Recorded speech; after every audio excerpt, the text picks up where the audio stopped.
أعوذ بالله من الشيطان الرجيم.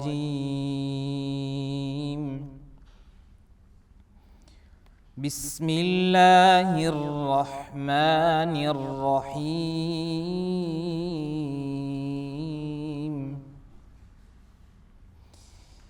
إن الذين يتلون كتاب الله وأقاموا الصلاة وأنفقوا مما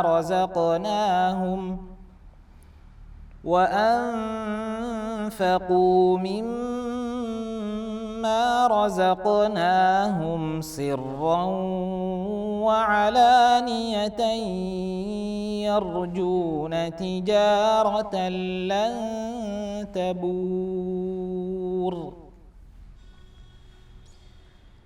ليوفيهم أجورهم ويزيدهم من فضله إنه غفور شكور. والذي أوحينا إليك من الكتاب هو الحق مصدقا لما بين يديه إن الله بعباده لخبير بصير. ثم أورثنا الكتاب الذين اصطفينا من عبادنا فمنهم ظالم لنفسه ومنهم مقتصد ومنهم سابق بالخيرات بإذن الله ذلك هو الفضل الكبير. جنات عدن يدخلونها يحلون فيها من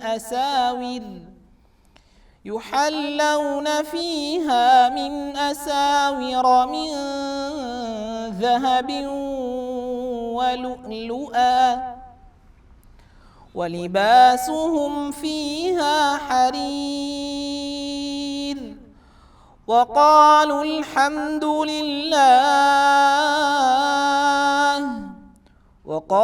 الحمد لله الذي أذهب عنا الحزن إن ربنا لغفور شكور.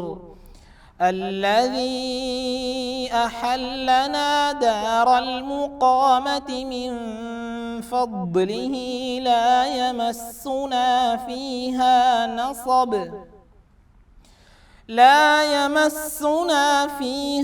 نصب ولا يمسنا فيها لغوب. والذين كفروا لهم نار جهنم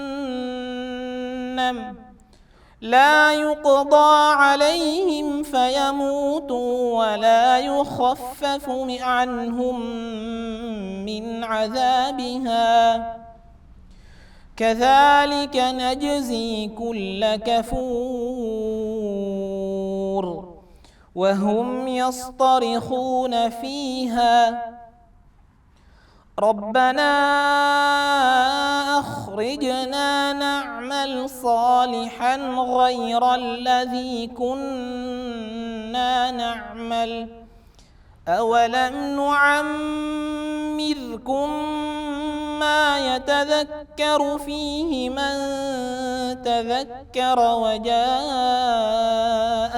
النذير فذوقوا فما للظالمين من نصير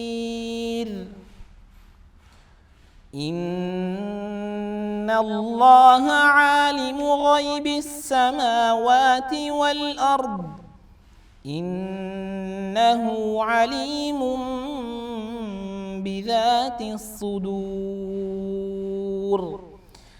هو الذي جعلكم خلائف في الأرض فمن كفر فعليه كفره ولا يزيد الكافرين كفرهم عند ربهم إلا مقتا ولا يزيد الكافرين كفرهم إلا خسارا قل أرأيتم شركاءكم الذين تدعون من دون الله أروني ماذا خلقوا من الأرض أم لهم شرك في السماوات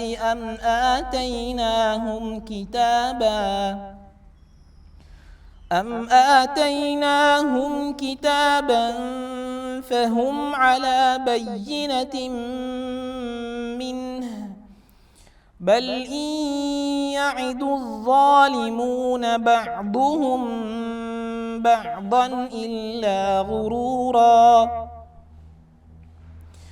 إن الله يمسك السماوات والأرض أن تزولا ولئن زالتا إن أمسكهما من أحد من بعده إنه كان حليما غفورا وأقسموا بالله جهد أيمانهم لئن جاءهم نذير ليكونن أهدى من إحدى الأمم فلما جاءهم نذير ما زادهم إلا نفورا استكبارا في الأرض ومكر السيء ولا يحيق المكر السيء إلا بأهله فهل ينظرون إلا سنة الأولين فلن تجد لسنة الله تبديلا ولن تجد لسنة الله تحويلا أولم يسيروا في الأرض فينظروا كيف كان عاقبة الذين من قبلهم وكانوا أشد منهم قوة وما كان الله ليعجزه من شيء في السماوات ولا في الأرض إنه كان عليما قديرا ولو يؤاخذ الله الناس بما كسبوا ما ترك على ظهرها من دابة ولكن يؤخرهم إلى أجل مسمى فإذا جاء أجلهم فإن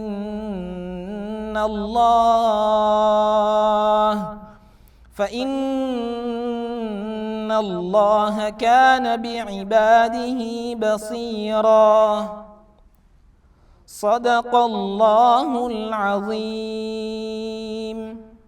أعوذ بالله من الشيطان الرجيم. بسم الله الرحمن الرحيم. طه ما أنزلنا عليك القرآن لتشقى إلا تذكرة لمن يخشى تنزيلا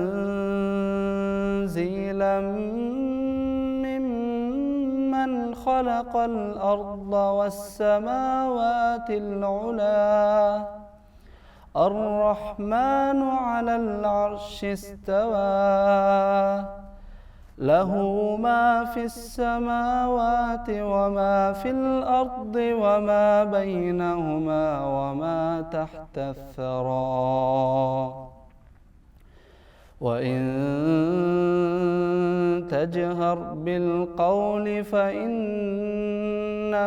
يعلم السر وأخفى الله لا إله إلا هو له الأسماء الحسنى وهل أتاك حديث موسى إذ رأى نارا فقال لأهلهم كثوا إني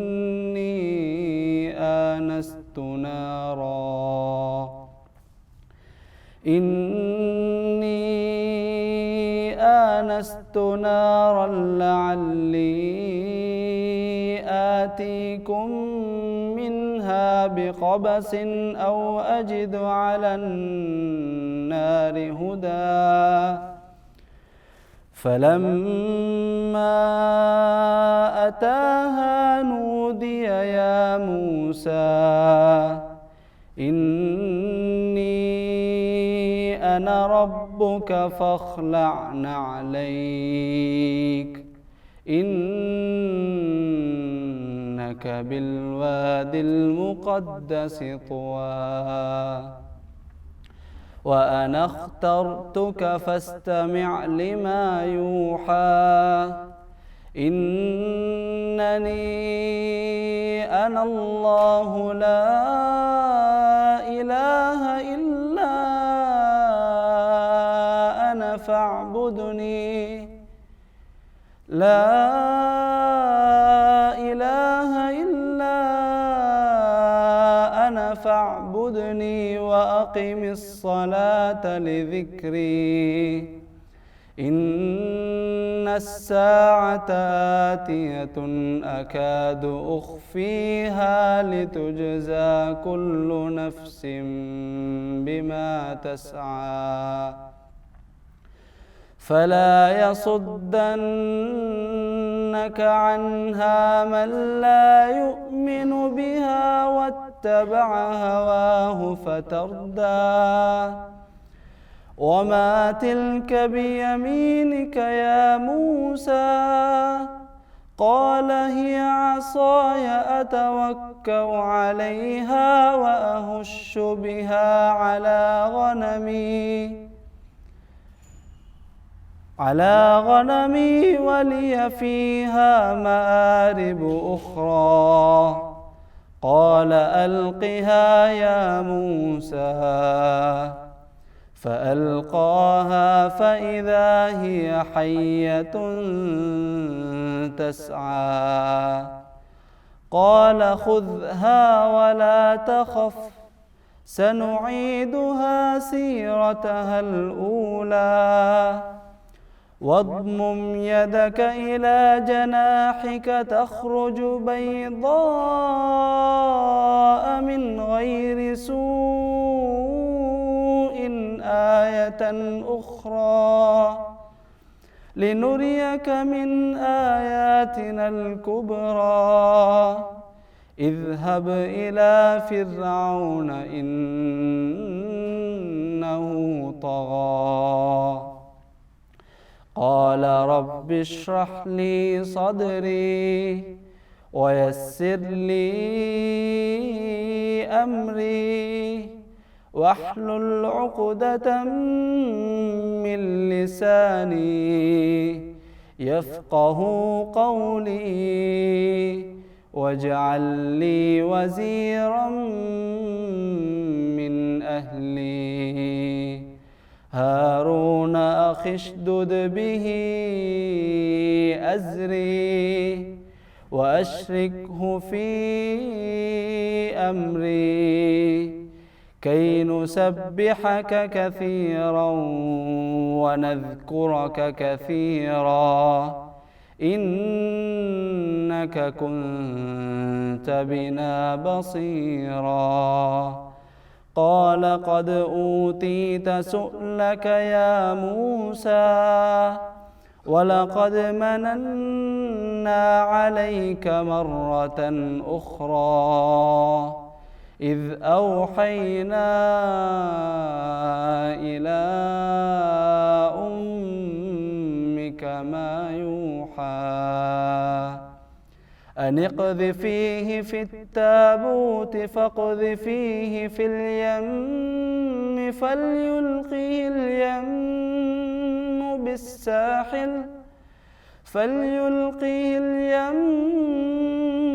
بالساحل يأخذه عدو لي وعدو له وألقيت عليك محبة مني ولتصنع على عيني إذ تمشي أختك فتقول هل أدلكم على من يكفله فرجعناك إلى أمك كي تقر عينها ولا تحزن وقتلت نفسا فنجيناك من الغم وفتناك فتونا فلبثت سنين في أهل مدين ثم جئت على قدري يا موسى واصطنعتك لنفسي اذهب أنت وأخوك بآياتي ولا تنيا في ذكري اذهبا إلى فرعون إنه طغى فقولا له قولا لينا لعله يتذكر أو يخشى قالا ربنا إننا نخاف أن يفرط علينا أو أن يطغى قال لا تخافا إنني معكما أسمع وأرى فأتياه فقولا إنا رسولا ربك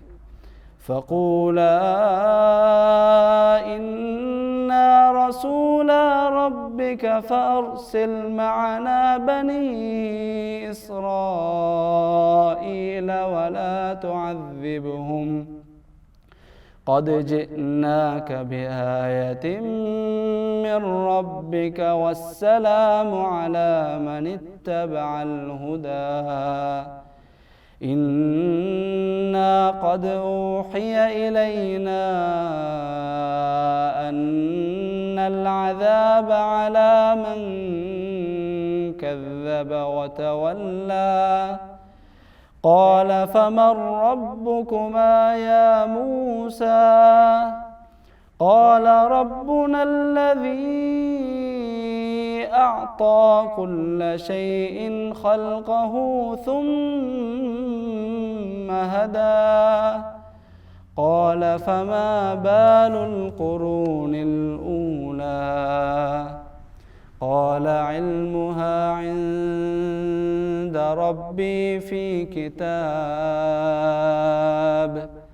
لا يضل ربي ولا ينسى الذي جعل لكم الأرض مهدا وسلك لكم فيها سبلا وأنزل من السماء ماء فأخرجنا به أزواجا من نبات شتى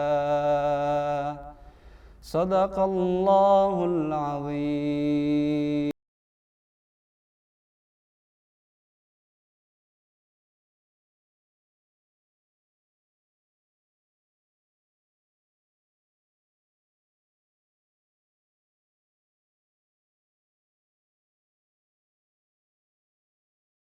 الرحمن الرحيم نحمده ونصلي على رسوله الكريم أما بعد.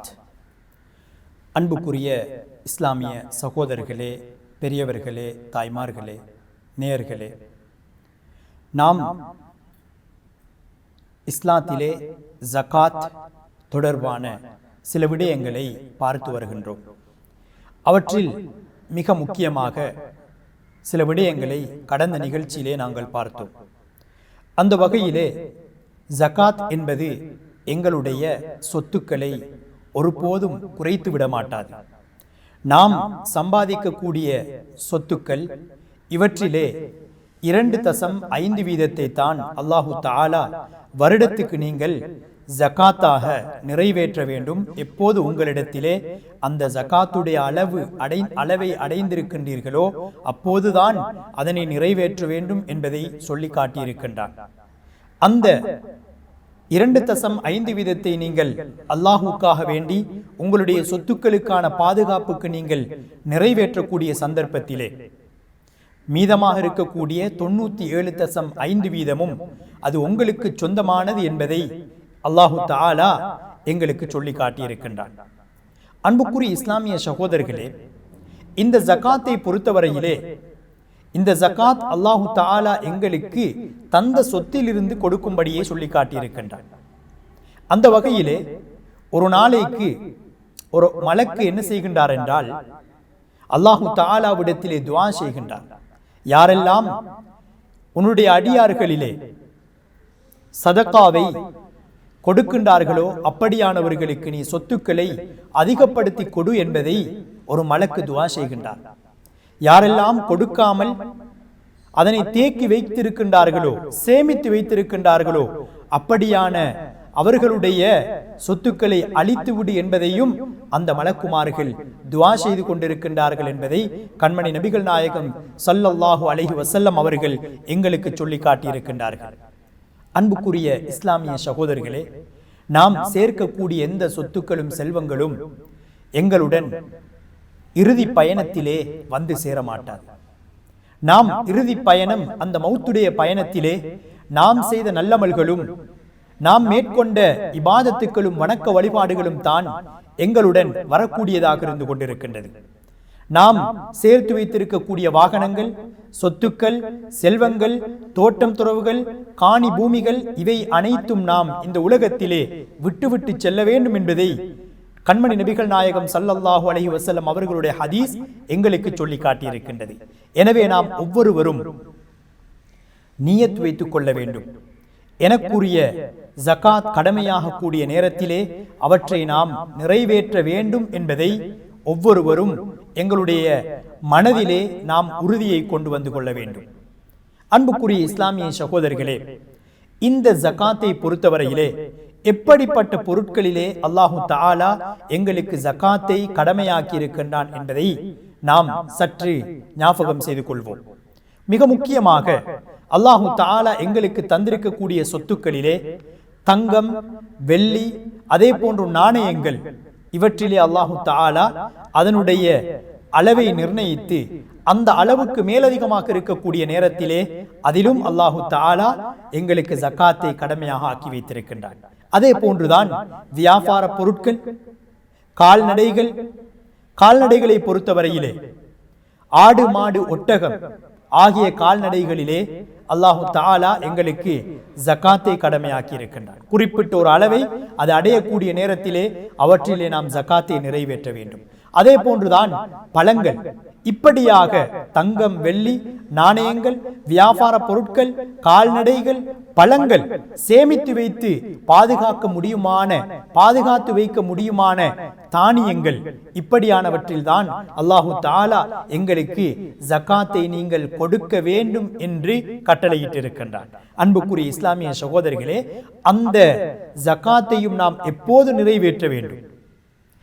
தங்கம், வெள்ளியாக இருக்கலாம், கால்நடைகளாக இருக்கலாம், அதே போன்று தானியங்களாக இருக்கலாம், சேமித்து வைக்க முடியுமான அந்த தானியங்களும் பழங்களுமாக இருக்கலாம். இவற்றிலே ஜகாத்தை நாம் நிறைவேற்றும் போது எப்போது நிறைவேற்ற வேண்டும் என்று சொன்னால், குறிப்பிட்ட அளவை அவை அடைந்திருக்க வேண்டும் என்பதை இஸ்லாம் எங்களுக்கு தெளிவுபடுத்தி இருக்கின்றது.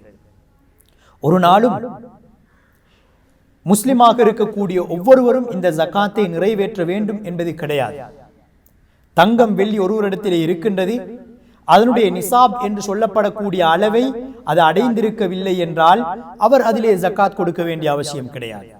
ஒருவரிடத்திலே கால்நடை இருக்கின்றது, ஆடு அல்லது மாடு அல்லது ஒட்டகம் இருக்கின்றது என்றால் குறிப்பிட்ட அந்த அளவை அடையாவிட்டால் அவர் அந்த ஜகாத்தை நிறைவேற்ற வேண்டிய அவசியம் கிடையாது. வெறுமனே அவர் சதகா, தான தர்மங்களை என்ன செய்யலாம்? நிறைவேற்றலாம். இதற்காக சில நிபந்தனைகளும் வரையறைகளும் ஒழுங்குகளும் இருக்கின்றது என்பதை இஸ்லாம் எங்களுக்கு தெளிவு காட்டி இருக்கின்றது. அன்புக்குரிய இஸ்லாமிய சகோதரர்களே, பெரியவர்களே, இந்த தங்கம், வெள்ளியை பொறுத்தவரையிலே அவற்றிலே நாம் எப்போது ஜகாத்தை நிறைவேற்ற வேண்டும்? தங்கம், வெள்ளியை பொறுத்தவரையிலே ஒருவர் தங்கத்தை அல்லது வெள்ளியை சேமித்து வைத்திருக்கின்றார் என்றால் அதிலே அவர் ஜகாத்தை நிறைவேற்ற வேண்டும்.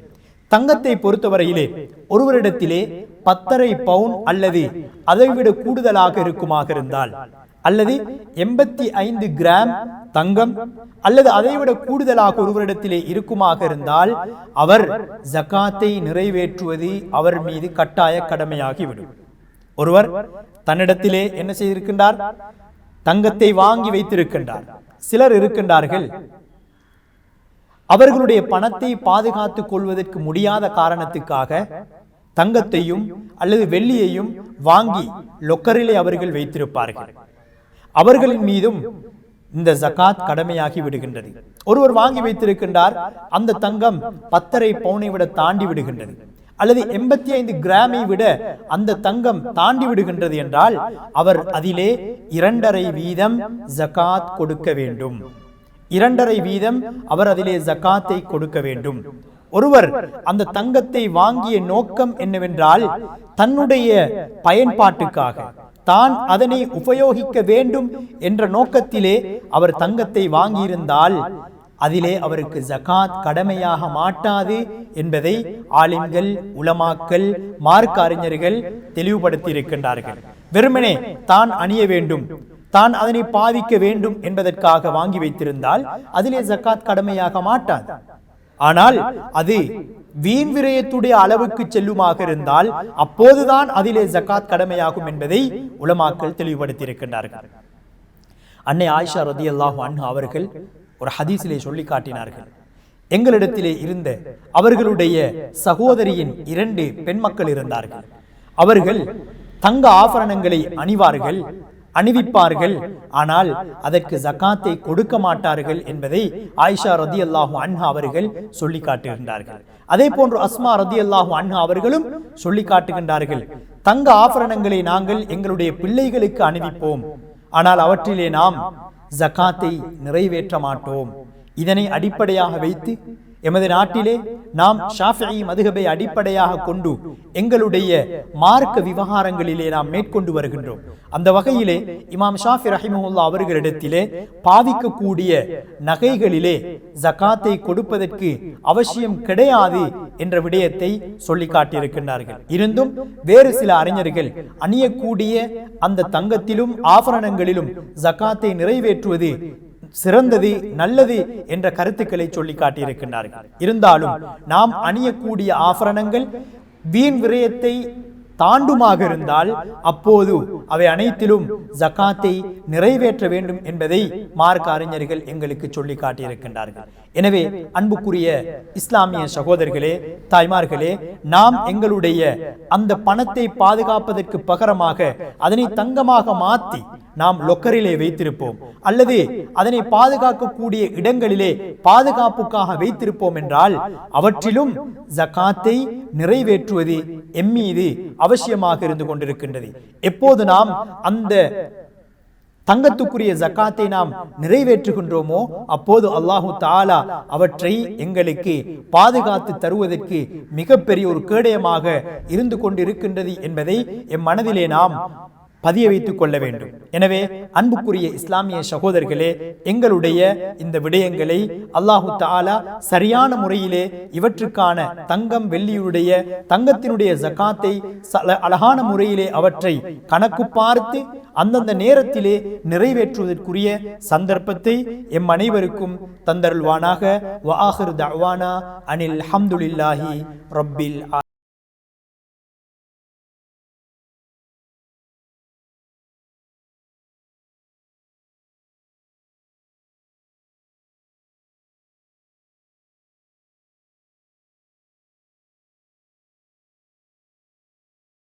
அஸ்ஸலாமு அலைக்கும் வரஹ்மத்துல்லாஹி வபரகாத்துஹு.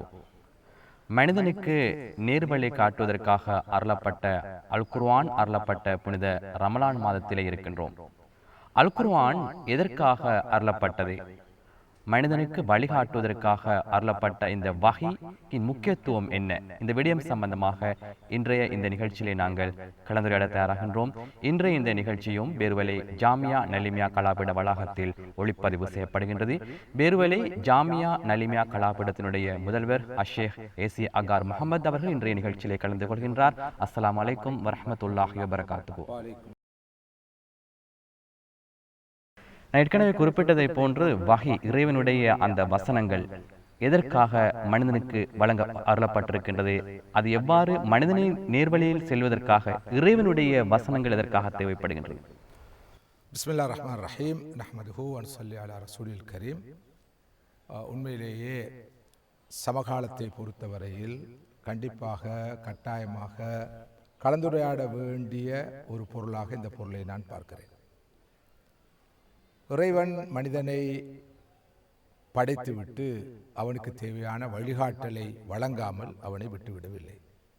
மாற்றமாக மனிதனை படைத்த இறைவன் எதற்காக அவன் படைக்கப்பட்டான், எந்த நோக்கத்துக்காக படைக்கப்பட்டான், அவனது ஆரம்பம் என்ன, அவனது முடிவு யாது, இந்த ஆரம்பத்துக்கும் முடிவுக்கும் இடைப்பட்ட காலத்தில் அவன் என்ன செய்ய வேண்டும், அவனும் எதிர்பார்க்கப்படுகின்ற பணி என்ன, அவனது மிஷன் யாது என்பது பற்றி கண்டிப்பாக மனிதனுக்கு வழிகாட்ட வேண்டும் என்ற வகையில் தான் தனது வழிகாட்டலை மனிதனுக்கு வழங்கினான்.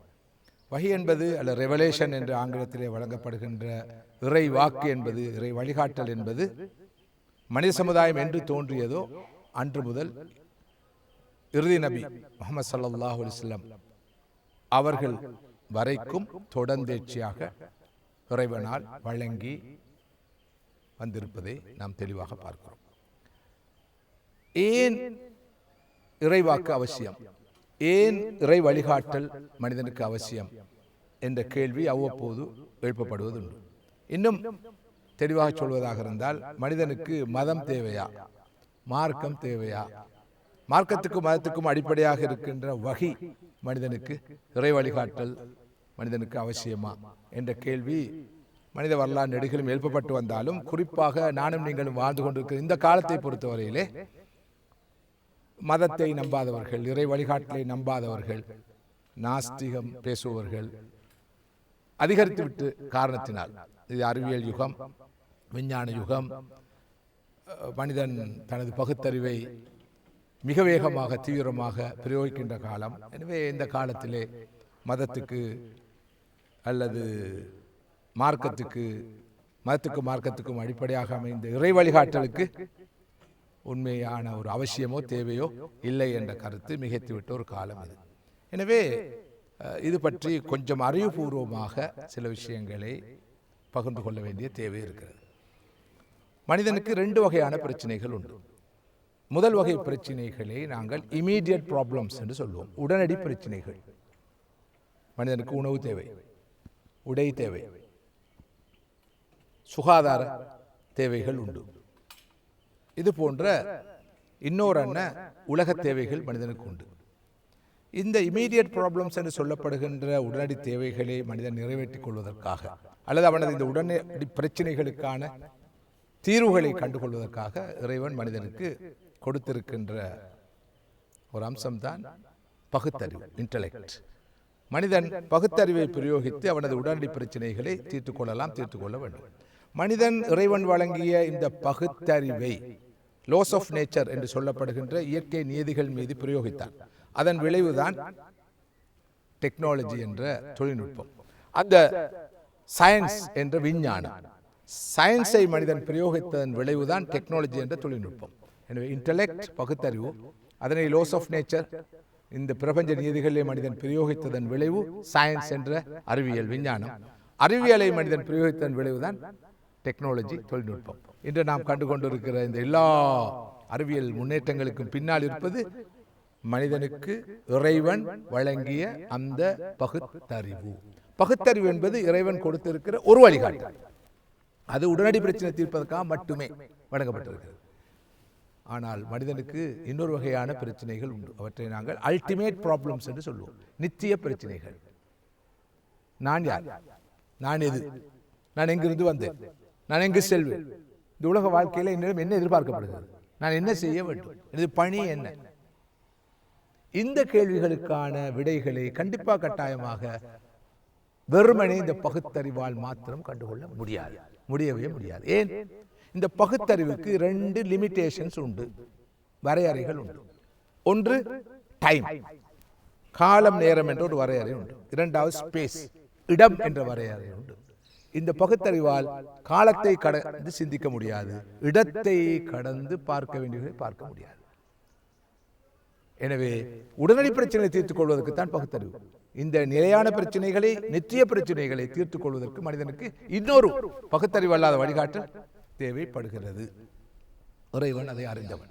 பகுத்தறிவை உடனடி பிரச்சனையை தீர்த்துக் கொள்ள வழங்கிய இறைவன் மனிதனுடைய நிலையான நிரந்தரமான பிரச்சனைகளை தீர்ப்பதற்காக இருக்கு. நாம் சொல்லுவோம் ஃபண்டமெண்டல் கொஸ்டின்ஸ், ஃபண்டமெண்டல் ப்ராப்ளம்ஸ் அல்ல அல்டிமேட் ப்ராப்ளம்ஸ்.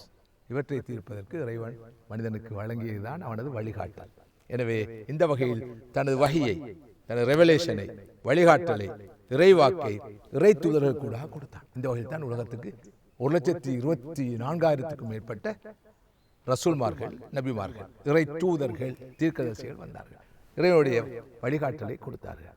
எப்போது மனிதன் ஒரு பக்கம் பகுத்தறிவின் ஒளியையும் மறுபக்கம் இறை வழிகாட்டின் ஒளியையும் பெற்றுக்கொள்கிறானோ அப்போதுதான் அவனது வாழ்க்கை நிறைவானதாக, நிரப்பமானதாக, வெற்றிகரமானதாக அமையும். இன்றைய உலகின் எல்லா பிரச்சனைகளுக்கும் அடிப்படை காரணம் பகுத்தறிவின் ஒளியை பெற்ற மனித சமூகம் இறை வழிகாட்டலின் ஒளியை பெற தவறியிருக்கிறது. குர்ஆன் இதனை 100 அலா 100, ஒளிக்கு மேல் ஒளி என்று சொல்லும். முதலாவது ஒளி பகுத்தறிவு என்ற ஒளி, இரண்டாவது ஒளி இறை வழிகாட்டல் வகை என்ற ஒளி. இந்த 2 ஒளிகளும் இணைகிற இடத்தில் தான் பாதை தெளிவாகும், பயணத்தை வெற்றிகரமாக தொடரும். சிலர் நினைக்கலாம், மனிதனுக்கு வழிகாட்டுவதற்கு ஏன் வகை அவசியம் என்று. மனிதனுக்கு வழிகாட்டுவதற்கு மனிதன் இல்லாமல் அதனை தாண்டி எதற்காக வகை இந்த வழிகாட்டல் மேலும் இருக்கின்ற மெசேஜஸ் என்ன? எஸ், நான் இப்போது விளக்கியது போலவே மனிதனுடைய பகுத்தறிவு என்பது அது எவ்வளவு அபாரமானதாக இருந்தாலும் அசாதாரணமான அறிவாற்றலை கொன்ற மனிதர்களாக இருந்தாலும், பேரறிஞர்களாக, மேதைகளாக இருந்தாலும், அவர்களுக்கு மனிதர்களுடைய உலக பிரச்சனைகளை, லௌகிக பிரச்சனைகளை, அன்றாட பிரச்சனைகளை, உடனடி பிரச்சனைகளை மாத்திரம்தான் பகுத்தறிவை கொண்டு தீர்க்க முடியும். இந்த நித்திய பிரச்சனைகளுக்கு அவரால் பதில் சொல்ல முடியாது. டைமும் ஸ்பேஸும், காலமும் இடமும் அதற்கு கண்டிப்பாக தடையாக இருக்கும். 2 உதாரணங்களை நான் இங்கு குறிப்பிடலாம்னு நினைக்கிறேன். உலகிலே மிகப்பெரிய ஒரு தத்துவ மேதையாக இருந்தவர் பெர்ட்ரண்ட் ரசல். மிகப்பெரிய தத்துவ மேதை. அவர் இந்த நித்திய பிரச்சனைக்கான தீர்வுகளை காணும் நோக்கோடு பெரிய ஆய்வில் ஈடுபட்டார். யார் மனிதன், அவன் எங்கிருந்து வந்தான், அவன் எங்கு செல்வான், அவன் என்ன செய்ய வேண்டும் என்று தனது பகுத்தறிவை பிரயோகித்து ஆய்வு செய்தார், எழுதினார், நிறைய எழுதினார். ஆனால் அவருடைய பயோகிராஃபியிலே, சுயசரிதையிலே அவர் சொல்கிறார், நான் பல முறை வாழ்க்கையின் அர்த்தத்தை புரிந்து கொள்ள தவறிய காரணத்தினால் தற்கொலை முயற்சியில் ஈடுபட்டிருக்கிறேன் என்று. தன்னை பற்றியே, தனது வாழ்வை பற்றியே, தனது அடுத்த கட்ட நகர்வை பற்றியே புரிந்து கொள்ளாத ஒரு மனிதர் எப்படி அடுத்தவர்களுக்கு வழிகாட்ட முடியும்? அடுத்ததாக தமிழ்நாட்டிலே ஒரு எழுத்தாளர் இருந்தார், பிரபலமான எழுத்தாளர், நிறைய புத்தகங்கள், சிறிய சிறிய புத்தகங்கள் எழுதியிருக்கிறார்.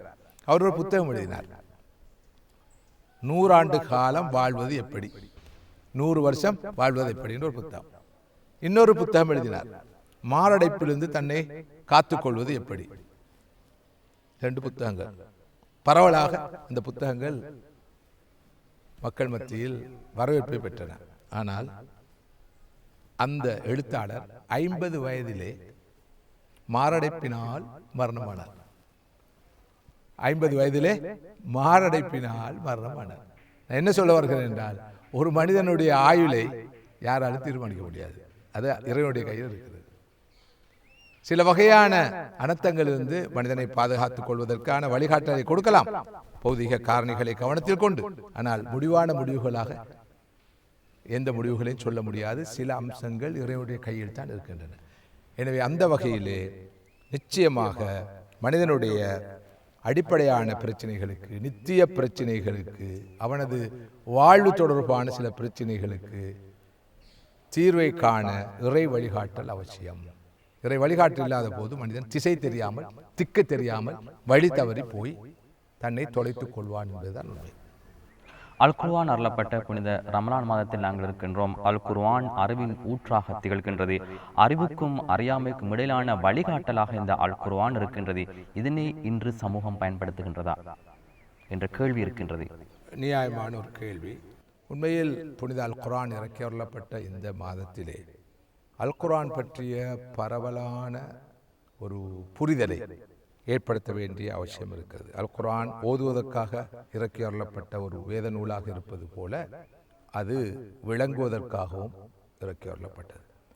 குர்ஆன் அதனை அடித்து சொல்கிறது, பல இடங்களில் சொல்கிறது. அஃபலா யததப்பரூன அல் குர்ஆன் அம் அலா குலூபின் அக்ஃபாலுஹா. அவர்கள் இந்த குர்ஆனுடைய வசனங்களை ஆராய மாட்டார்களா, சீர்தூக்கி பார்க்க மாட்டார்களா, அவருடைய உள்ளத்திலே என்ன பூட்டு போடப்பட்டிருக்கிறதா, தாளிடப்பட்டிருக்கிறதா என்று குர்ஆன் சொல்கிறது. கிதாபுன் அன்ஸல்னாஹு இலைக்க முபாரக்குன் லியத்தப்பரு ஆயாத்தி வலியத்ததக்கர உலுல் அல்பாப். இந்த முபாரக்கான இறை வேதத்தை நபியை உங்களுக்கு இறக்கி இருக்கிறோம். இதில் உள்ள வசனங்களை அவர்கள் ஆராய வேண்டும், சீர்தூக்கி பார்க்க வேண்டும். அறிவுள்ளவர்கள் இந்த வசனங்களை பார்த்து பாடம் படிக்க வேண்டும், படிப்பினை பெற வேண்டும் என்பதற்காக உங்களுக்கு நாங்கள் இறக்கி அருள் இருக்கிறோம். எனவே குர்ஆன் ஒரு பக்கம் ஓதுவதற்காக, திலாவத்துக்காக இறக்கி அருளப்பட்ட ஒரு வேத நூலாக இருப்பது போல, மறுபக்கம் அதனுடைய வசனங்கள் புரியப்பட வேண்டும், கிரகிக்கப்பட வேண்டும், உள்வாங்கப்பட வேண்டும். நீங்கள் சரியாக குறிப்பிட்டது போல குர்ஆன் அடிப்படையில் அறிவின் ஊற்றாக இருக்கிறது, ஞானத்தின் ஊற்றாக இருக்கிறது. குர்ஆன் தான் மிகச்சரியான வழிகாட்டலை வழங்க முடியும் என்பது மிகப்பெரிய உண்மை. அதனால் தான் குர்ஆனுடைய முதலாவது செய்தியே, ஆரம்ப செய்தியே குர்ஆன் முதன்மைப்படுத்தி, முன்னுரிமைப்படுத்தி முதலாவது சொன்ன செய்தியே இக்ரா, வாசியுங்கள், படியுங்கள், ஓதுங்கள் என்ற செய்திதான். எனவே குர்ஆன் அறிவு தேடலை தூண்டுகிறது, படிப்பை தூண்டுகிறது, வாசிப்பை தூண்டுகிறது. அந்த வகையில் குர்ஆன் பார்க்கிற போது குறைந்தபட்சம் 750 வசனங்கள், குர்ஆனிலே 750 ஆயத்துகள் இந்த பிரபஞ்ச அத்தாட்சிகளை பற்றி பேசுகின்றன. ஜியோகிராஃபி என்று சொல்லப்படுகிற புவியியலாக இருக்கலாம், எஸ்ட்ரோனமி என்று சொல்லப்படுகிற வானசாஸ்திரமாக இருக்கலாம், ஜியோலஜி என்று சொல்லப்படுகிற பூகர்பவியலாக இருக்கலாம், கடல் சார்ந்த ஓசனோகிராஃபி சார்ந்த உண்மைகளாக இருக்கலாம். இவை போக நேச்சுரல் சயின்சஸ் என்று சொல்லப்படுகிற இயற்கை விஞ்ஞானங்கள் தொடர்பான அடிப்படையான கருத்துக்களையும், சோசியல் சயின்சஸ் என்று வழங்கப்படுகின்ற சமூக விஞ்ஞானங்கள் தொடர்பான அடிப்படையான வழிகாட்டல்களையும் குர்ஆன் உட்பொதிந்திருக்கிறது. ஒரு அற்புதமான ஒரு நூல். எனவேதான் வரலாற்றிலே நமது ஆரம்பகால மூதாதையர்கள், அரபுகள் அறிவியல் துறைக்கு, விஞ்ஞானத்துறைக்கு மகத்தான பங்களிப்பை செய்தார்கள் என்றால் அதுக்கு குர்ஆன் தான் தூண்டுகோலாக அமைந்தது. ஒரு தனியான தலைப்பு, மிக விரிவாக விளக்கமாக பேசலாம். எனவே குர்ஆன் மனிதர்களுடைய நித்திய பிரச்சனைக்கு மாத்திரமல்ல தீர்வு சொல்ல வந்தது, அவருடைய உலக வாழ்க்கைக்கு தேவையான அன்றாட வாழ்க்கைக்கு தேவையான பிரச்சனைகளுக்கும் தீர்வுகளை சொல்லியிருக்கிறது, வழிகாட்டல்களை நிறைவாக வழங்கி இருக்கிறது என்று சுருக்கமாக குறிப்பிடலாம். சமூகம் ஒரு கல்வி அறிவுள்ள சமூகமாக மாறுவதற்காக அல் குர்ஆன் வழிகாட்டுகின்றது என்பதிலே எந்தவிதமான சந்தேகம் இல்லை. நாங்கள் இலங்கையை பற்றி சற்று பேசுவோம். இலங்கையிலே உலமாக்கள் உருவாகின்றதை போன்று சாதாரண பொதுமக்களுக்கு இந்த அல் குர்ஆனுடைய தெளிவை வழங்குவதற்காக என்னென்ன முயற்சிகளை மேற்கொள்ள வேண்டிய தேவை எங்களுக்கு இருக்கின்றது? நிச்சயமாக குர்ஆன் பற்றி நான் ஏலவே குறிப்பிட்டது போல ஒரு பரவலான விழிப்புணர்வு கண்டிப்பாக முன்னெடுக்கப்பட வேண்டும். அல்லாஹ்வுடைய கிருபையினால் இன்று உலகளாவிய ரீதியிலும் சரி, நமது நாட்டை பொறுத்தவரையிலும் சரி, அல்லாஹ்வுடைய கலாமான அல் குர்ஆனை கற்பதற்கு படிப்பதற்கு தேவையான இன்னோரன்ன வாய்ப்புகள் வசதிகள் கொட்டி கிடக்கின்றன. ஆரம்பமாக குர்ஆனுடைய மொழிபெயர்ப்புகள் இல்லாத எந்த மொழியும் இல்லை. உதாரணமாக இலங்கையை எடுத்துக்கொண்டால் தமிழ் மொழியிலே அல் குர்ஆனுடைய மொழிபெயர்ப்புகள் கிடைக்கின்றன, சிங்கள மொழியிலே அல் குர்ஆனுடைய மொழிபெயர்ப்புகள் கிடைக்கின்றன, ஆங்கில மொழியிலே அல் குர்ஆனுடைய மொழிபெயர்ப்புகள் கிடைக்கின்றன. மொழிபெயர்ப்புகள் மாத்திரமல்ல, அல் குர்ஆனுக்கான விளக்க உரைகள், தஃப்சீர் என்று சொல்வோம், விளக்க உரைகளும் இன்று எல்லா மொழிகளிலும் கிடைப்பது போல தமிழ் மொழியிலே பரவலாக கிடைக்கிறது. முழு குர்ஆனுக்குமான விளக்க உரைகள், குர்ஆனுடைய சில பாகங்களுக்கான விளக்க உரைகள், குர்ஆனுடைய சில சூறாக்களுக்கான விளக்க உரைகள், சில ஆயத்துகளுக்கான விளக்க உரைகள் தாராளமாக கிடைக்கின்றன. அவை எழுத்துருவில் கிடைக்கின்றன, ஆடியோ வடிவில் கிடைக்கின்றன, வீடியோ வடிவில் கிடைக்கின்றன. குர்ஆனுடைய தஃப்சீரை விளக்க உரைகளை வழங்குவதற்கென்றே பல வெப்தளங்கள், யூடியூப் தளங்கள் உலகளாவிய ரீதியில் இயங்கிக் கொண்டிருக்கின்றன. சர்வதேச மட்டத்திலே பல அறிஞர்கள் அரபு மொழியிலும் ஆங்கில மொழியிலும் வேற்று மொழிகளிலும் அல் குர்ஆன் விளக்க உரைகளை நடத்துகிறார்கள், வகுப்புகளை நடத்துகிறார்கள், தஃப்சீர் விளக்க உரைகளை நடத்துகிறார்கள். எந்த ஒரு வயது கட்டுப்பாடும் கிடையவே கிடையாது. தாராளமாக ஒரு 20 வருடங்களுக்கு முன்னர் இருந்த நிலையோடு ஒப்பிடுகிற போது இன்று மாஷா அல்லாஹ் குர்ஆனை படிப்பதற்கான விளங்கிக் கொள்வதற்கான வாய்ப்புகள் தாராளமாக கிடைத்திருப்பதை என்னால் நம்பிக்கையோடு உறுதியாக சொல்ல முடியும். எனவே அது ஒரு பக்கம். இது போக அரபு கலாசாலைகள் இந்த நாட்டிலே இப்போது 350க்கும் மேற்பட்ட அரபு கலாசாலை இருக்கின்றன. 400ஐ எத்திவிட்டன. அதில் கிட்டத்தட்ட 175க்கும் மேற்பட்ட பெண்கள் அரபு கலாசாலை இருக்கின்றன. இங்கெல்லாம் அரபு மொழி போதிக்கப்படுகிறது. அரபு மொழியைப் போலவே அல்லாஹ்வுடைய கிருபையினால் அல் குர்ஆன் போதிக்கப்படுகிறது, அல் குர்ஆனுடைய தஃப்சீர் போதிக்கப்படுகிறது, ஏனைய இஸ்லாமிய கலைகளும் போதிக்கப்படுகின்றன. இவை போக பல இஸ்லாமிய அமைப்புகள் இன்றுமில்லாத அளவுக்கு குர்ஆனுக்கு முக்கியத்துவம் கொடுக்கிற ஒரு தோற்றப்பாட்டை தெளிவாக பார்க்கிறோம். குர்ஆன் வகுப்புகள் நடைபெறுகின்றன. மஸ்ஜிதுகள் மட்டத்திலே அல் குர்ஆன் விளக்க உரை தொடர்கள் நடைபெறுகின்றன. ஏன் வானொலியில் கூட அல் குர்ஆன் விளக்க உரை தொடர்கள் தொடர்ந்து நடைபெற்று வருகின்றன. எனவே முன்பு போல் அல்லாமல் இன்று பரவலாக அல் குர்ஆனுடைய செய்தியை புரிந்து கொள்வதற்கான, அல் குர்ஆனுடைய போதனைகளை விளங்கிக் கொள்வதற்கான சந்தர்ப்பம், வாய்ப்பு, வசதி சமூகத்துக்கு இருக்கிறது. இது இன்னும் முன்னோக்கி செல்ல வேண்டும். இன்ஷா அல்லாஹ் நான் நினைக்கிறேன் அண்மை காலமாக குர்ஆன் பற்றிய ஒரு பரவலான விழிப்புணர்வை ஏற்படுத்தும் நோக்கோடு பல நிகழ்ச்சிகளும் கொள்கை மட்டத்திலும் தேசிய மட்டத்திலும் ஒழுங்கு செய்யப்பட்டு வருவதை பார்க்கிறோம். ஒழுங்கு செய்யப்பட்டு நடத்தப்பட்டதை பார்க்கிறோம், நடைபெற இருப்பதை பார்க்கிறோம். குறிப்பாக குர்ஆன் பக்கம் இளைய தலைமுறையினரை வழிப்படுத்த வேண்டும் என்ற வகையிலே குர்ஆனை ஓதுவதற்கும், திருத்தமாக ஓதுவதற்கு, ராகமாக ஓதுவதற்கு, குர்ஆனை மன்னம் செய்வதற்கு, ஹாஃபிதுகளை உருவாக்குவதற்கு, குர்ஆனை விளங்குவதற்கான பல ஏற்பாடுகள் பரவலாக நடைபெறுவதை பார்க்கிறோம். மாஷா அல்லாஹ் முன்பை விட பல்லாயிரக்கணக்கான நமது இளம் சிறார்கள், ஆண்கள் பெண்கள் இருசாராரும் அல் குர்ஆனை மன்னம் செய்திருக்கிறார்கள். முழுமையான ஹாஃபிதுகளாக மாறியிருக்கிறார்கள். அது ஒரு கல்ச்சராகவே இன்று மாறியிருக்கிறது. வீட்டுக்கு வீடு ஹாஃபிதுமார்கள் உருவாகியிருக்கிறார்கள். ஆனால் வெறும் ஹிஃபதோடு மாத்திரம், மன்னத்தோடு மாத்திரம் இருக்காமல் அடுத்த கட்டமாக குர்ஆனுடைய செய்திகளை புரிந்து கொள்கிற இடத்தை நோக்கி நம் சமூகம் செல்ல வேண்டிய தேவை அவசியம் இருக்கிறது. குர்ஆனுடைய விளக்கம் சம்பந்தமாகவும் அல் குர்ஆனுடைய தற்போதைய இந்த இலங்கை உள்ளிட்ட சர்வதேச நாட்டு மட்டத்திலே அல் குர்ஆனுடைய விளக்கத்தை வழங்குவதற்கு எடுக்கும் முயற்சிகள் சம்பந்தமாக ஷேக் அவர்கள் குறிப்பிட்டிருந்தார்கள். அல் குர்ஆன் என்பது அல்லாஹ்வுடைய வஹி, மனிதனுக்கு நேர் வழி காட்டுவதற்காக வந்த அல்லாஹ்வுடைய வஹி. அது நிச்சயமாக அல்லாஹ்வுடைய அந்த வழிகாட்டல்கள் மனிதனை வெற்றி பாதைக்கு கொண்டு செல்லும் என்பதிலே எந்த விதமான சந்தேகம் இல்லை. இன்று மக்கள் நிறைய பிரச்சனைகளுக்கு மத்தியிலே வாழ்கின்ற ஒரு காலத்திலே நாங்கள் இருக்கின்றோம். மக்கள் பிரச்சனைகளுக்கு தீர்வுகளை தேடி பல இடங்களுக்கு செல்கின்றார்கள். இன்று மக்களுடைய குடும்ப வாழ்க்கையிலும் பிரச்சனை, சமூகத்திலே பல்வேறு பிரச்சனைகளுக்கு மத்தியிலே, பொருளாதார பிரச்சனைகளுக்கு மத்தியிலே வாழ்கின்ற சமூகத்திலே இவ்வாறான பிரச்சனைகளை தீர்த்துக் கொள்வதற்காக அல் குர்ஆன் காட்டுகின்ற வழிகாட்டல்கள் என்ன? உண்மையில் அல் குர்ஆனுடைய தீம், குர்ஆனுடைய கருப்பொருளாக, தொனிப்பொருளாக இருப்பது மனிதன். மனிதன் தான் குர்ஆனுடைய கருப்பொருள். குர்ஆனுடைய கதாநாயகனாக இருப்பவன் மனிதன் என்று குறிப்பிட்டால் பிழையாக மாட்டாது. மனிதனுடைய எல்லா வகையான பிரச்சனைகளுக்கும் தீர்வு வழங்குவதுதான் குர்ஆனுடைய நோக்கம். வேறு வார்த்தையில் சொல்வதாக இருந்தால், மனிதனுக்கு ஆரம்பமாக தேவைப்படுவது உலக நோக்கு, வேர்ல்ட் வியூ என்று சொல்வோம். எந்த ஒரு மதத்தை பொறுத்தவரையிலும், எந்த ஒரு கொள்கையை பொறுத்தவரையிலும், ஐடியாலஜி என்று ஆங்கிலத்தில் சொல்வோம், அதற்கு என்று ஒரு வேர்ல்ட் வியூ இருக்கும், உலக நோக்கு இருக்கும், விதிவிலக்கு இல்லாமல்.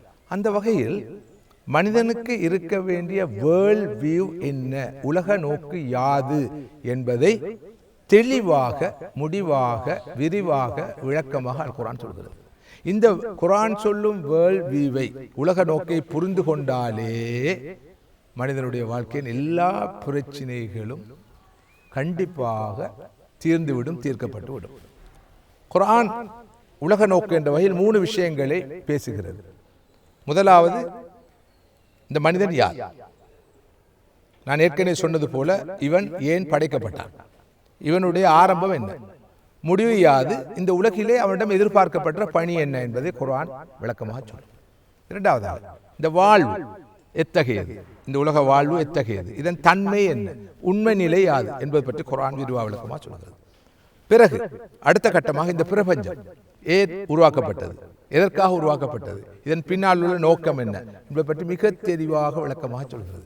அதுக்கு அடுத்த கட்டமாக மரணத்துக்கு பிறகு உள்ள வாழ்க்கை பற்றிய உண்மை நிலை என்ன, அது எப்படி எவ்வாறு அமையும், உலக வாழ்க்கையோடு ஒப்பிடும்போது மறுமை எப்படி இருக்கும், மறுமையோடு ஒப்பிடும் போது இம்மை எப்படி இருக்கும், இதை பற்றி பேசுகிறது. இந்த குர்ஆனுடைய செய்திகளை ஒருவர் உள்வாங்கிவிட்டால் அவருடைய வாழ்க்கை உண்மையிலேயே மிகத் தெளிவானதாக அமையும், குழப்பமில்லாததாக, மயக்கமில்லாததாக அமையும். அவருடைய வாழ்க்கையிலே சலனம், சபலம் ஏற்படுவதற்கான வாய்ப்பு, சந்தர்ப்பம் இருக்காது. மனிதனுக்குள்ள மிகப்பெரிய பிரச்சனை என்னவென்றால், தன்னுடைய வாழ்க்கை தொடர்பான இந்த அடிப்படை கேள்விகளுக்கான சரியான தீர்வு தெரியாமை, அறியாமை. அதன் விளைவாகத்தான் மனிதர்கள் பிரச்சனைகளுக்கு முகம் கொடுக்கிறார்கள். உதாரணத்துக்கு நான் சொல்கிறேன், குர்ஆன் வாழ்க்கையை பற்றி என்ன சொல்கிறது? அல்லது ஹலக்கல் மௌத்த வல் ஹயாத்த லியப்லுவக்கும் அய்யுக்கும் அஹ்ஸனு அமலா. எதற்காக அல்லாஹ் ஹயாத்தையும் மௌத்தையும், வாழ்வையும் மரணத்தையும் படைத்திருக்கிறான்? உங்களில் யார் சிறந்த காரியங்களில் ஈடுபடுகிறார் என்பதை பரிசித்து பார்ப்பதற்காக. உலக வாழ்க்கை என்பது ஒரு சோதனை களம், பரிசோதனை களம் என்ற செய்தியை அழகாக சொல்கிறது. வமல் ஹயாத்து துன்யா இல்லா மத்தாவுல் குரூர். உலக வாழ்க்கை என்பது அற்பமான, சொற்பமான, மதிமயக்கக்கூடிய இன்பமே அன்றி வேறில்லை. அப்படியாக இருந்தால் எங்கு நிலையான வாழ்க்கை? குர்ஆன் அதுக்கு முந்தைய பகுதியில் சொல்கிறது, இன்னமா துவஃபௌன உஜூரக்கும் யௌமல் கியாமா. உங்களுக்குள்ள கூலி நிறைவாக மறுமையில் தான் கிடைக்கும், மறுமையில் தான் கிடைக்கும். எனவே மறுமை வாழ்க்கை இலக்காக கொண்டு மனிதன் இந்த உலக வாழ்க்கையை அமைத்துக் கொள்கிற போது அவன் இன்பமாக வாழலாம், சுகமாக வாழலாம், மண்ணறிவோடு வாழலாம். இந்த வாழ்க்கை என்பது சோதனை களம். எனவே வாழ்க்கையில் எந்த பிரச்சனைகள் வந்தாலும் அவன் அழட்டிக் கொள்ள மாட்டான். இங்கு நான் சோதிக்கப்படுவேன். இறைவன் தந்து சோதிப்பான், எடுத்து சோதிப்பான், வழங்கி சோதிப்பான், பறித்து சோதிப்பான். எனவே அந்த வகையில் வாழ்க்கை என்பது முழுமையாக ஒரு சோதனை. இந்த சோதனையை நாம் வெல்ல வேண்டும், வெற்றி பெற வேண்டும். நிம்மதியை தேடி மக்கள் அலைந்து கொண்டிருக்கின்றனர், ஆனால் குர்ஆனில் தான் அந்த நிம்மதி இருக்கின்றது.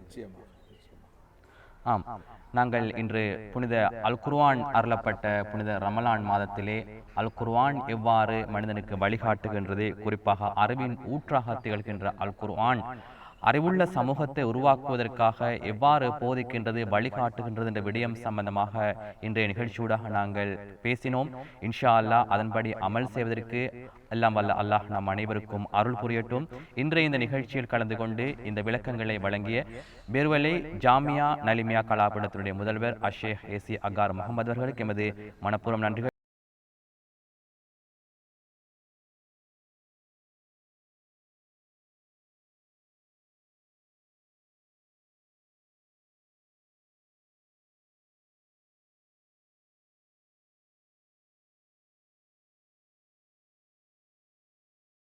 رب العالمين حمدا يوافي نعمه ويكافي مزيدا واعف عنا يا كريم يا رحيم يا الله.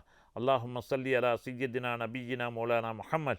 اللهم اغفر لنا ذنوبنا خطايانا كلها يا رب العالمين. لا إله إلا أنت سبحانك إني كنت من الظالمين. لا إله إلا أنت سبحانك إني كنت من الظالمين. لا إله إلا أنت سبحانك إني كنت من الظالمين. يا أول الأولين ويا آخر الآخرين يا ذا القوة المتين يا راحم المساكين يا رحم الراحمين. لا حول ولا قوة إلا بالله العلي العليم. اللهم لا مانع لما أتيت ولا مؤتي لما منعت ولا ينفع ذا الجد منك الجد برحمتك يا أرحم الراحمين يا أرحم الراحمين يا حي يا قيوم برحمتك نستغيث أصلح لنا شأننا كله ولا تكلنا إلى أنفسنا طرفة عين. يا الله எஜமானே கருணையுள்ளவனே, எம்முடைய பாவங்களை மன்னிச்சிரியா அல்லாஹ், எங்களை பொருந்திக்கொள் யா அல்லாஹ், நல்லோர்கள் பட்டியல் எங்களை சேர்த்துக்கொள் யா அல்லாஹ். சிறப்பான சங்கையான ரமலானை அடைந்திருக்கிறோம் யா அல்லாஹ். இந்த ரமலானிலே பிடிக்கக்கூடிய நோன்புகளை கபூல் செய்து கொள் யா அல்லாஹ். ஓதக்கூடிய குர்ஆன்களை செய்யக்கூடிய தான தர்மங்கள் அனைத்தையும் நீ கபூல் செய்து கொள்வாயாக. சங்கையான ரமலான் கடைசி முடியும் வரைக்கும் யா அல்லாஹ் தேக ஆரோக்கியத்துடன் இருந்து ரமலானுடைய நோன்புகளையும் ஏனைய நல்ல அமல்களையும் செய்து யா அல்லாஹ் உன்னிடத்திலே பாக்கியம் பெற்ற கூட்டத்திலே சேர்ந்து கொள்வதற்கு நீ அருள் புரிவாயாக. எஜமானே கருணையுள்ளவனே, கடைசி வரைக்கும் ஆரோக்கியத்தை தந்தல்வாயாக. எம்மை கபூல் செய்து கொள்வாயாக. பிடிக்கக்கூடிய செய்யக்கூடிய அனைத்து அமல்களையும் நீ கபூல் செய்து கொள்வாயாக. யா அல்லா ரப்பே ரஹ்மானே கிருபையுள்ளவனே, எம்மிடத்தில் யாரெல்லாம் துவா செய்யும்படி வேண்டினார்களோ அனைவருடைய தேவைகளை நிறைவேற்றி வைப்பாயாக. யா அல்லா ரப்பே ரஹ்மானே, இந்த நாட்டிலே நிம்மதியையும் சந்தோஷத்தையும் ஏற்படுத்தி தருவாயாக. இன முறுகல்கள் ஏற்பட்டு விடாமல் பாதுகாத்தல்வாயாக. இனங்களுக்கு மத்தியிலே ஐக்கியத்தையும் ஒற்றுமையும் ஏற்படுத்தி தந்தல்வாயாக. யா அல்லா இந்த நாட்டை பொருளாதார வளமுள்ள நாடாக ஆக்கி தந்தல்வாயாக. இயற்கை அழிவுகளை விட்டும் யா அல்லா பாதுகாத்தல்வாயாக. ரப்பே, சென்ற காலங்களிலே இந்த நாட்டுக்கு ஏற்பட்ட விபரீதங்கள் அனர்த்தங்கள் போன்று நிலைமைகள் மீள ஏற்பட்டு விடாமல் பாதுகாத்தல்வாயாக. யா அல்லாஹ் ரப்பே ரஹ்மானே, பொருளாதாரத்தில் முடக்கல்கள் ஏற்பட்டு விடாமல் பாதுகாத்தல்வாயாக. நாயனே கிருபையுள்ளவனே, எங்களை பற்றி விசேஷமாக இந்த சங்கையான ரமலானிலே உன்னிடத்தில் கையேந்துகிறோம் யா அல்லாஹ். எங்களை பற்றி தப்பு அபிப்பிராயங்கள் ஏற்பட்டு விடாமல் பாதுகாத்தல்வாயாக. இந்த நாட்டிலே பல்வின சமூகத்தோடு சேர்ந்து வாழ்ந்து கொண்டிருக்கிறோம் யா அல்லாஹ். அனைவரும் ஒற்றுமையோடு வாழ்வதற்கு நீ அருள் புரிவாயாக. எங்களை பற்றி ஆட்சியாளர்கள் மத்தியிலே நல்ல அபிப்பிராயங்களை ஏற்படுத்தி விடுவாயாக. நல்ல இணக்கத்தோடு வாழ்வதற்கு நீ கிருபை செய்வாயாக. ரஹ்மானே கிருபையுள்ளவனே, உலக நாடுகளிலும் யா அல்லாஹ் என்னுடைய நாட்டிலும் நிம்மதியும் சாந்தியும் சமாதானம் உள்ளவர்களாக வாழ்வதற்கு நீ அருள் புரிவாயாக. எஜமானே கருணையுள்ளவனே, எங்களை பொருந்திக் கொள்வாயாக. சிறப்பான இந்த நேரத்திலே ரமலானுடைய காலமாக இருக்கிறது யா அல்லாஹ். இந்த ரமலானுடைய காலத்தில் இடத்தில் கையேந்திருக்கிறோம். நோம்பாளிகளுடைய துவாக்கள் கபூல் செய்யப்படுவதாக நபி மூலம் அறிஞ்சிருக்கிறோம் யா அல்லாஹ். சிறப்பான இந்த நேரத்திலே இடத்திலே கேட்கக்கூடிய இந்த துவாக்களை நீ அங்கீகரித்து தருவாயாக. யா அல்லாஹ் எம்முடைய ஆகிரத்துடைய வாழ்க்கையில் லேசாக்கி தருவாயாக. எம்முடைய உலகத்துடைய வாழ்க்கையால் கலிமாவுடன் முடிவதற்கு நீ அருள் புரிவாயாக. நல்ல வேலை செய்து கொண்டிருக்கும் பொழுது நல்ல நேரத்திலே யா அல்லாஹ் எமக்கு கடைசி முடிவுகளை ஏற்படுத்தி தருவாயாக. எம்முடைய கபருடைய வாழ்க்கையை லேசுபடுத்தி தருவாயாக. ஆகிரத்துடைய வாழ்க்கையை லேசுபடுத்தி தருவாயாக. இன்பமான சொர்க்கத்திலே யா அல்லாஹ் முடிவில்லாத வாழ்க்கையில் மேலான சொர்க்கத்திலே குடிபதிவாகுவதற்கு எமக்கு அருள் புரிவாயாக. யா அல்லாஹ் ரப்பே, எமக்கு கல்வி கற்று தந்த ஆசான்கள் உஸ்தாதுமார்கள் அனைவருடைய பாவங்களை மன்னித்து அவருடைய கபறுகளை வெளிச்சமாக்கி விசாலமாக்கி ஆகிரத்துடைய பயணத்தை அவர்களுக்கு லேசாக்கி வைப்பாயாக. எம்முடைய மாணவர்கள் யா அல்லாஹ் அந்த மாணவர்களுக்கு நல்ல திறமையும் ஆற்றலையும் கொடுத்தல்வாயாக. குடும்பத்துக்கும் நாட்டுக்கும் ஊருக்கும் சிறந்த உத்தமர்களாக எம்முடைய மாணவர்களை வாழ்வதற்கு நீ அருள் புரிவாயாக. யா அல்லாஹ் ரப்பே ரஹ்மானே, எங்களோட குடும்பங்கள் எங்களிடத்திலே யாரெல்லாம் துவா செய்யும்படி வேண்டினார்கள் அனைவர்களையும் நீ யா அல்லாஹ் பொருந்திக் கொள்வாயாக. யா அல்லா ரப்பே ரஹ்மானே, இந்த வருடங்களில் யா அல்லா யாரெல்லாம் ஹஜ்ஜி செல்வதற்காக இருக்கின்றார்களோ அவர்களுடைய ஹஜ்ஜுகளை கபூல் செய்தல்வாயாக. இன்னும் யாரெல்லாம் ஹஜ்ஜுடைய கடமையை நிறைவேற்ற வேண்டிய ஆதங்கத்தோடு ஆசையோடு இருக்கிறார்களோ அவர்களுக்கும் அந்த கடமைகளை நிறைவேற்றிக் கொள்வதற்கு நீ அருள் பாலிப்பாயாக.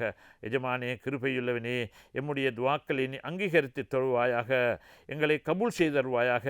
நாயனே, கிருபையுள்ள நிறைய குர்ஆன்கள் ஓதுகிறோம் யா அல்லா, தஹஜ்ஜத்துடைய அமல்களை நிறைவேற்றி வருகிறோம் யா அல்லா, நிறைய தான தர்மங்கள் சதக்காக்கள் செய்கிறோம் யா அல்லா. ரஹ்மானே, கிருபை இல்லவனே, அந்த சதக்காக்களையும் அந்த தஹஜ்ஜத்துகளையும் யா அல்லா செய்யக்கூடிய அந்த அனைத்து அமல்களுடைய பரக்கத்தை கொண்டு யா அல்லா நீ கபூல் செய்தருவாயாக. கேட்கக்கூடிய துவாக்களை கபூல் செய்து கொள்வாயாக. கெட்ட நோய்கள், ஆபத்துகள், முசீபத்துகள், சோதனைகளை விட்டும் யா அல்லா எங்களை பாதுகாத்தல்வாயாக. எஜமானே, கருணையுள்ளனே, எங்களை பொருந்திக் கொள்வாயாக, எங்களை கபூல் செய்து கொள்வாயாக. யா அல்லா, எம்முடைய பிள்ளைகள் சந்ததிகளை யா அல்லா நேரான பாதையிலே வழிநடத்தி கொள்ள கிருபை செய்வாயாக.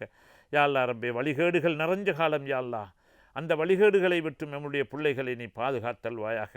ரஹ்மானே, கிருபை இல்லவனே, எம்முடைய குடும்பங்களுக்கோ எம்முடைய புள்ள குட்டிகள் எம்முடைய பேரப்பிள்ளைகள் சந்ததிகளுக்கு எந்த விதமான கெட்ட நோய்கள், ஆபத்துகள், முசீபத்துகள், சோதனைகள் வந்து விடாமல் நீ பாதுகாத்தல்வாயாக.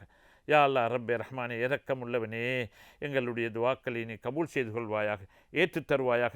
ரப்பனா ஆத்தினா ஃபித் துனியா ஹஸனா ஃபில் ஆஹிரத்தி ஹஸனத்தம் வக்கினா அதாபன்னார். ரப்பனா இக்ஃபிர் லனா வர்ஹம்னா வலிவாலிதைனா ரப்பி ரஹம்ஹுமா கமா ரப்பியானி ஸகீரா. வஸல்லல்லாஹு தஆலா வஸல்லம் அலா கைரி ஹல்கிஹி வஸஹ்பிஹி அஜ்மஈன். சுப்ஹான ரப்பிக ரப்பில் இஸ்ஸத்தி அம்மா யசிஃபூன். வஸலாமுன் அலல் முர்ஸலீன் வல்ஹம்துலில்லாஹி ரப்பில் ஆலமீன்.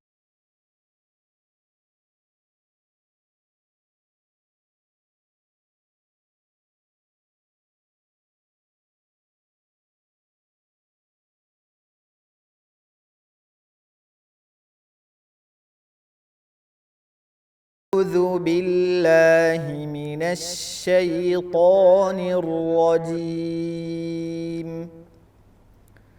بسم الله الرحمن الرحيم. شهر رمضان الذي أنزل فيه القرآن هدى للناس وبينات من الهدى والفرقان. فمن شهد منكم الشهر فليصمه، ومن كان مريضا أو على سفر فعدة من أيام أخر. يريد الله بكم اليسر ولا يريد بكم العسر، ولتكملوا العدة ولتكبروا الله على ما هداكم ولعلكم تشكرون. وإذا سألك عبادي عني فإني قريب أجيب دعوة الداع إذا دعان فليستجيبوا لي وليؤمنوا بي لعلهم يرشدون.